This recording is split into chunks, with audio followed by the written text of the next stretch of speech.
წლებთან ერთად ხო არის პოპულარული ისინი რა ქვია იმართულებები რა პროფესიებიც გინდა რომ გახდე ხო და ერთი პერიოდი იყო ჩემ თაობაზე ალბათ ერთი 6-7-10 წლით უკან შემდეგი უბრალოდ რომელიც დეველოპერების კოდის წერელების დიდი ირონიაც ეგ არის რომ დეველოპერობა შექმნეს ესეთი რაღაცა რაც მათ სამსახური ფუჭი გახადა ზუსტად ხო და ანუ ფაქტობრივად ეხა არსებობს ხელოვნური ინტელექტები რომლებიც არანაირი კოდის დაწერა ან კოდის ცოდნა არ გჭირდება რომ დაწერო და უბრალოდ 10 წუთში არა მაგრამ ერთ დღეში შეიძლება სახალისო სახელიც ქვია მაგას vibe coding-ი ქვია vibe-ით შეგიძლია დაწერო კოდი ანუ არაფერი არ გჭირდება არც ენა მე ნანახი მოგხდება და უბრალოდ ესე წერე რავი გამიგეთ ეხა ესეთი ანუ კი მოშვები რა თქმა უნდა მაგრამ და მანდაც ეიჯენტები არის რომ ანუ მანამდე უბრალოდ GPT-ს ეუბნებოდი, უნდა დაგეკოპირებინა კოდი, გადაგეტანა და ეხლა Google-მა გააკეთა ცოტა ხანს და მანამდე Anthropic-ს ჰქონდა, Anti-Gravity ქვია, სადაც პირდაპირ ეიჯენტი არის, სადაც მთლიანად ფოლდერთან აქვს ცნობა და ახალ ფაილებს ქმნის თავისი დაბავს ერთმანეთს და მე ტესტავს თვითონაც კი, სკრინშოტებს იღებს საიტზე და უიეს გასასწორებელია თავისი წასწორებს. კი, და კითხულობდი რომ რაღაც აღარ მახსოვს სახელი, შეიძლება ეგრე შენასაც ამბობდი, შეუძლია 30 საათიანი განუწყვეტელი მუშაობა. ალბათ მეტიც უფრო მეტი თუ გადაიხადე. ხო. რაღაც subscription უბრალოდ ლიმიტები არის დაწესებული თორე ისე ხო. ხო, ან მოდი სამსახურებზე კარგად ვისაუბროთ, იმიტომ რომ საბოლოო ჯამში ახლა რაზე მივდივართ, ნახე. არსებობენ მაღაზიები, ახლა სან-ფრანცისკოში ვიყავი წელს საფუძს რა. მანქანები დადიან, რომელსაც არ ყავთ მძღოლები, ხო? ძალიან დიდი ხანია. ძალიან დიდი ხანი. ნუ მე ხა პირველად შევხვდი ეს ინტერნეტში ნახე მქონდა, მაგრამ პირველად გამოვიყენე, ესე ვთქვა და პირველად Waymo ხო? ხო. და ვნახე ასევე სტატისტიკურად ძალიან დიდი რაოდენობა არის დასაქმებული ადამიანების, რომლებიც არიან მძღოლები. ჩვენ კი ვგონია ახლა რომ ძალიან ისეთ მომავალზე ვლაპარაკობთ 20 წლის მერე 25 წლის მერე მოხდება შეიძლება მაყურებელს ეგონას ან მეც მეგონაო და ეს რაღაც მაგრამ რეალურად ვლაპარაკობთ ძალიან პატარა დროზე როცა ფაქტობრივად ჩანაცვლდება და ამის მიზეზი არის მხოლოდ და მხოლოდ ერთი რომ ის უფრო იაფია ვიდრე მუშახელი ხო კი ერთი შეხედვით ცუდი არის აქ მაგრამ სხვა აი იყო ასევე ასეთი პროფესია რომელმაც დაკარგა ესენი იყვნენ ლიფტის გამღებები თავიდან როცა ავტომატური იყო და ხალხს ეშინოდა რომ აი მე არავინ მიიღებს ლიფტს თავის უნდა გაიღოს მაგრამ დღეს პირიქით ვიღაც რო დაგხვდეს რომ უმეო შენი ლიფტი უნდა გავაყო ეგ უფრო შეგაშინებს ხო ანუ მაგათაც რო დაკარგა სამსახური ისეთი არ ყოფილა სხვა რაღაცები იპოვეს ხო ხო მაგრამ ეხლა ნახე ეგ მგონია რომ ეგ აი ლიფტის გაღება არის ძალიან ვიწრო ჭრილი რა არა უფრო მეტი მძღოლი არის ვიდრე ლიფტის გამღები იყო ნამდვილად კი კიდევ ამასთან ერთად მაგალითად მოლარე ოპერატორები. ხო. ძალიან ბევრ მაღაზიაში უკვე გინდა ამერიკაში, გინდა ევროპაში არის ხელოვნური ინტელექტი. საერთოდ ხელოვნური ინტელექტი არის, არ ვიცი ზუსტად, მაგრამ სადაც ნივთებს უბრალოდ ჩადებ, ისე ითვლის რა გაქვს, ადებ კარტას და ამთავრებ ურთიერთობას. არაფერი არ გჭირდება გამარჯვების თქმა, ნახვამდის თქმა მოლარესთან, ანუ არანაირი კონტაქტი არ გაქვს არავისთან, უბრალოდ მაგითი ამთავრებ. კიდე რა ვიცი, ძალიან ბევრი რაღაც პროფესიები, ნუ კოდის წერა, აგერ ვთქვით, დეველოპმენტი, შეიძლება დიზაინერები ფოტოშოპის, რომელიც, რა ვიცი, უკვე ისე აკეთებს ამ ყველაფერს, ძალიან ბევრი მოდის სახლი არის, რომელიც მოდელებს აკეთებენ ხელოვნური ინტელექტით და საერთოდ ფოტოებსაც აღარ იღებენ. ხვდები? ანუ ხო, მაგრამ უფრო არის მუშათა კლასე რა, რეალურად საუბარი. ეგ კაი პოინტი იყო, მანდ ორად უნდა დავყოთ ალბათ. არის ესეთ სამსახურები, რომელსაც ადამიანები უფასოდ არ გააკეთებდნენ.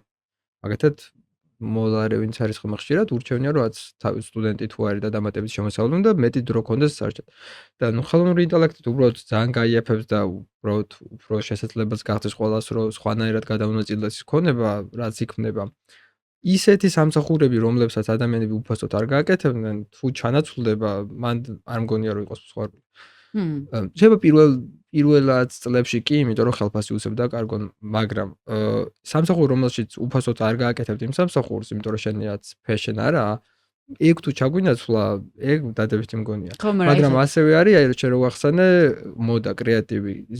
ეგ ბევრისთვის ფეშენ იყო. ან მაგათაც script writer-ები ან მუსიკის მწერლებიც ხო, კომპოზიტორებსაც ანაცვლებს. კი, ეგ უფრო დიდი დილემაა, იმიტომ რომ მან ადამიანების რო უთხრა რომ აი მოდი ხელფას მოგცემ მაინც იგივე ფულს და არ მოხვიდე სამსახურში, მოლარეთ გაუხარდება. ბევრს ალბათ ყველას არა, მაგრამ მაგ ადამიანს არ გაუხარდება. ხო, ანუ მე მესმის შენ საით. მიყავს საუბარი, მაგრამ ეხლა წარმოვიდგინე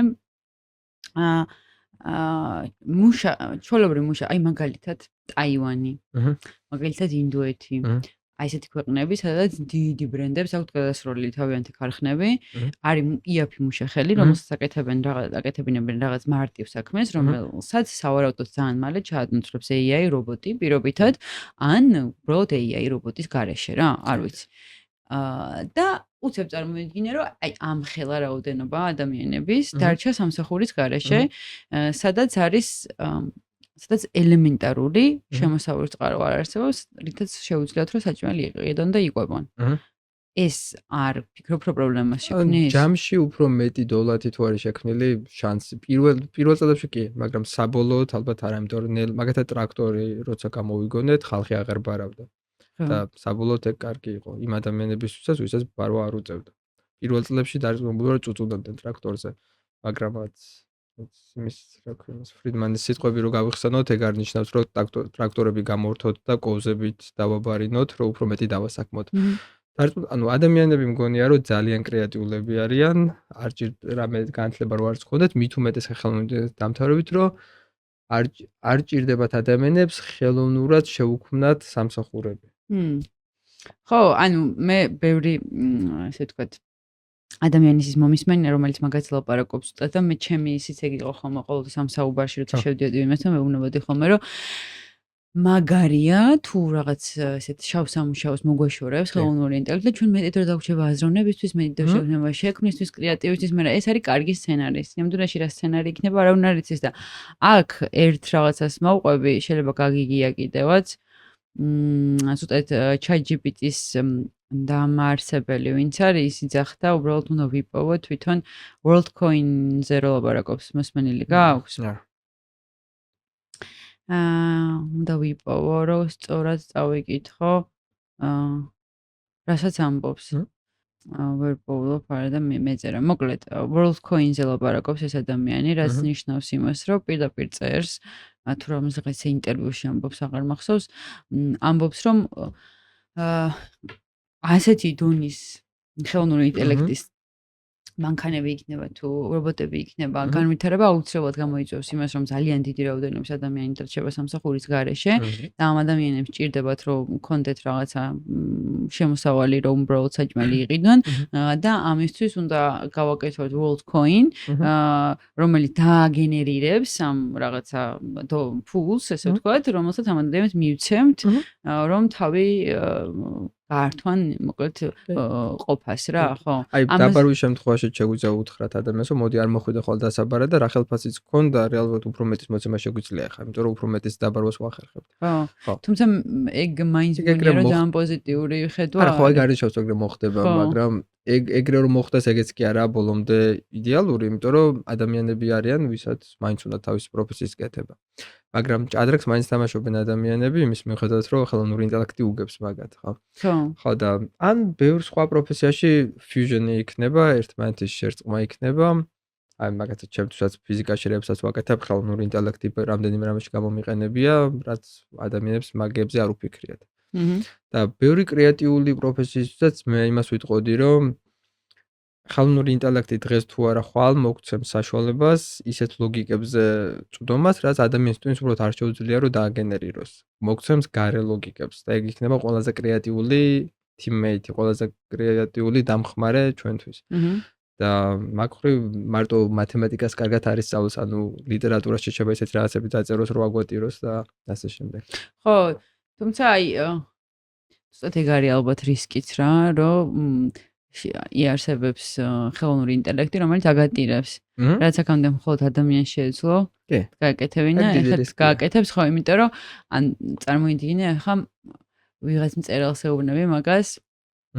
ვინც არ ვიცი, მთელი ცხოვრება წერს, ფანტასტიკურად, მთელი ცხოვრება დაუთმო იმისთვის, რომ ეს რაღაც კონკრეტული ნაშრომი წიგნი დაეწერა და უცებ ჩნდება ტიპი რომელიც ზუსტად 10 წუთში დაუწერს იმავენაირად თუ არა უკეთესად და ისევე აგატირებს როგორც იმის წიგნი გატირებს ხო? სამყაროს აზრს ჩემზე ადრე თუ მეტყვის ხელოვნური ინტელექტი ფიზიკაში მე უარს არ ვიტყვი მაგას.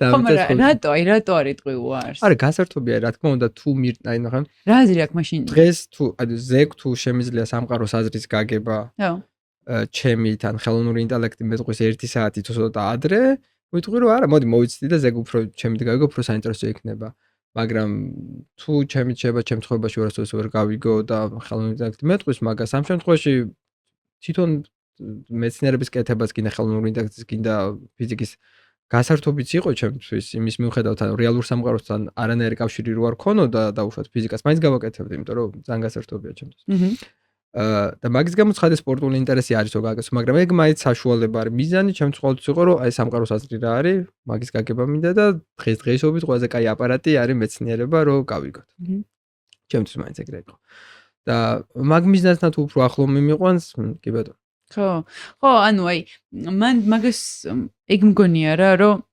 ადამიანებმა გონ დავიჭიროთ რომ აი მაგალითად მე როგორ ვიყენებ რა რაღაცა თემა მინდა რომ დავამუშავო ვეუბნები რომ აი თქვათ deep searching გამიკეთე ამაზე და იქიდან მე ვარჩევ უკვე რა ამბობი ხო რა დავტოვო იქიდან მე აზროვნებას ვიწყებ და აი მაგრამ ეს არ არის ყველა მიხდիր ისე თქმა მინდა იმიტომ რომ